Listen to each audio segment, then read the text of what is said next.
All right, week 7, day 1 questions. What ability have many cave fishes lost? Is it A, the ability to swim, B, the ability to smell, C, the ability to see, or D, the ability to hear? Paragraph 3, page 655 will help you answer that question. Question number 2. To organize this text, sorry, something's not right. Yep, that's right. I thought the page number was wrong again. Question number 2. To organize this text, the author divides it into sections with subheadings. What is described in the section with the subheading 2 answers? Is it A, answers scientists have come up with about why some species of cave fish are blind? B, answers scientists have come up with about why some caves receive no light from the sun? C, answers scientists have come up with about why some crustaceans have evolved to live without light? Or D, answers scientists have come up with about why regressive evolution occurs in salamanders. Okay?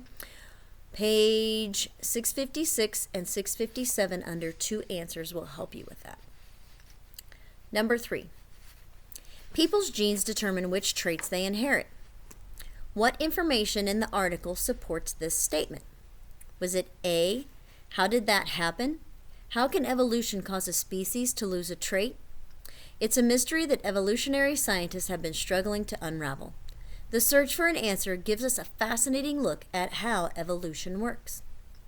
Is it B, we usually think of evolution as a process in which species acquire new traits. But in cavefish, we have an example of regressive evolution, a process in which species lose a trait, in this case, the ability to see. Is it C?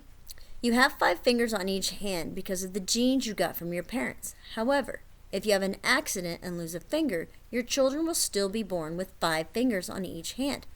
If you lift weights and become a bodybuilder, it doesn't mean your children will be born with bulging biceps. In each case, your genes haven't changed, even though your body has. It's that one. Or D, the scientists knew that there are many genes responsible for the development of each part of an eye. For example, the retina, iris, cornea, and lens. Each part develops individually. And the results of the experiment showed that the genes for eye development in the Mexican tetra were all ready to work properly, given the correct signal. All right, question number 4. Read these sentences from the text.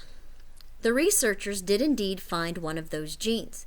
It is nicknamed hedgehog, or, the heterozygous, capital H, lowercase h gene. They discovered that the hedgehog gene does more than cause blindness in cave tetras. When the fish develops without eyes, the skull bones move into the empty eye socket, which at the time enlarges its nose. Unlike other vertebrates, fish use their nose only for smelling. It could be that the same control gene, heterozygous HH, that stops eye development in the fish also enhances its sense of smell. An enhanced sense of smell would be a definite advantage for a fish that lives in the darkness.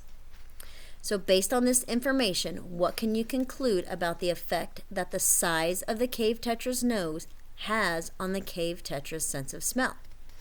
Is it A, the smaller a cave tetra's nose is, the better the cave tetra's sense of smell will be? Is it B, the bigger a cave tetra's nose is, the better the cave tetra's sense of smell will be? Is it C, the size of a cave tetra's nose has no effect on the cave tetra's sense of smell? Or is it D, any change in the size of a cave tetra's nose will make it more difficult for the cave tetra to recognize smell? All right, number 5. What is the main idea of this text? Is it A, more than 100 species of cave fish live in constant darkness? B, if an animal is born with a trait that gives it an advantage over other individuals, it will be more successful at having offspring, and its offspring will inherit the advantageous trait? Is it C, the neutral mutation hypothesis is based on the fact that natural selection does not just reward success, but also weeds out failures? Or is it D, many cave fish are blind. and an experiment carried out by scientists suggests that blindness in these fish is the result of a mutation that also improves their sense of smell.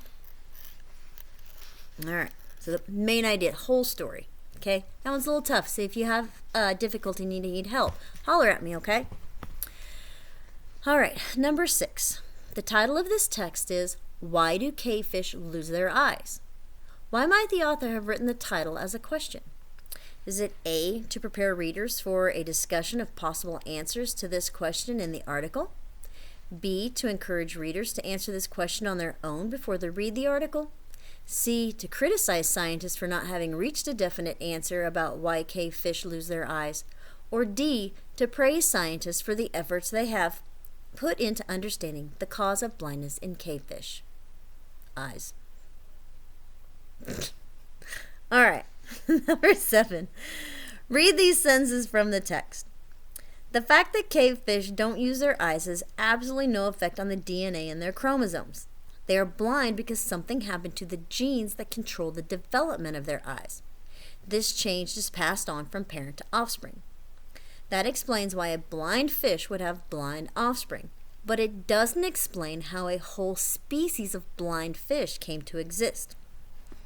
So how could you rewrite that last sentence without changing its meaning? Okay, the last sentence is, but it doesn't explain how a whole species of blind fish came to exist. Okay, so which of the following sentences could you replace that sentence with? Is it A, in particular, it doesn't explain how a whole species of blind fish came to exist? B, therefore, it doesn't explain how a whole species of blind fish came to exist? C, for example, it doesn't explain how a whole species of blind fish came to exist? Or D, however, it doesn't explain how a whole species of blind fish came to exist. Okay? So basically, you're replacing the word but in that reading text with either in particular, therefore, for example, or however. So which one of those 4 means almost the same thing as but?